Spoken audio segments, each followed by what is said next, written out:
राज्यभरातील औषध विक्रेते 20 मे रोजी संपावर जाणार आहे। ऑनलाईन औषध विक्री विरोधात संप पुकारणार आहेत। सध्याच्या संकट काळात भारताला आध्यात्मिक कवच लाभण्यासाठी मुंबईत श्री राजमातंगी महायज्ञ संपन्न झाला। सनातन संस्थेच्या वतीने प्रभादेवी इथे यज्ञाचं आयोजन करण्यात आलं होतं। रस्ते अपघात मृत्युमुखी पडलेल्या पीडित आयकर भरत असेल तर त्या आधारावर त्याच्या कुटुंबाला भरपाईची रक्कम द्यावीच लागेल असा महत्त्वपूर्ण निर्णय उच्च न्यायालयानं दिला आहे। कोपरलिंक रोडवरील डॉक्टर झाकीर हुसेन नगर आणि साठे नगर दरम्यान असलेल्या नाल्यात पाण्यावर हिरवा थर आणि तुकड्यांसारखे पदार्थ तरंगताना दिसतात। यामुळे स्थानिक नागरिकांमध्ये भीतीचं वातावरण आहे।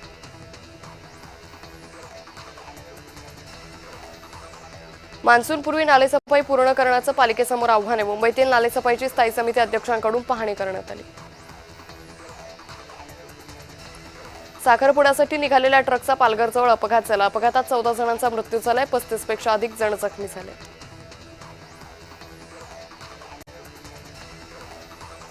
नागपुरात केंद्रीय मंत्री नितीन गडकरींच्या संकल्पनेतून जलक्रांती परिषदेचं आयोजन करण्यात आलं। यंदाचं हे 25वे वर्ष असून विदर्भातील विविध भागातून नागरिक या कार्यक्रमात सहभागी झाले।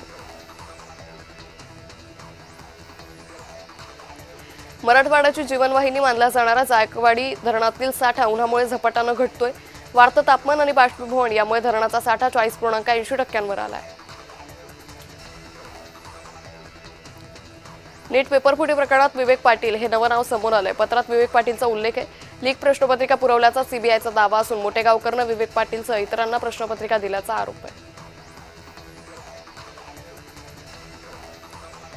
नवी मुंबईतील तुर्भे डम्पिंग ग्राउंडमध्ये वेस्ट टू एनर्जी हा प्रकल्प महापालिकेतर्फे राबवण्याचा घाट घातलाय।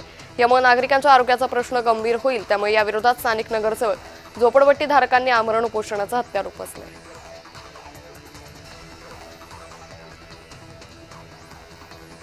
देशाचे संरक्षण मंत्री राजनाथ सिंह यांच्या उपस्थितीत 23 मेला शिर्डीत संरक्षण क्षमता प्रदर्शक एमएसएमई एक्स्पो आणि तोफगोळा उत्पादन लाईनचं उद्घाटन होईल। या कार्यक्रमाला राज्याचे मुख्यमंत्री देवेंद्र फडणवीस उपस्थित राहतील।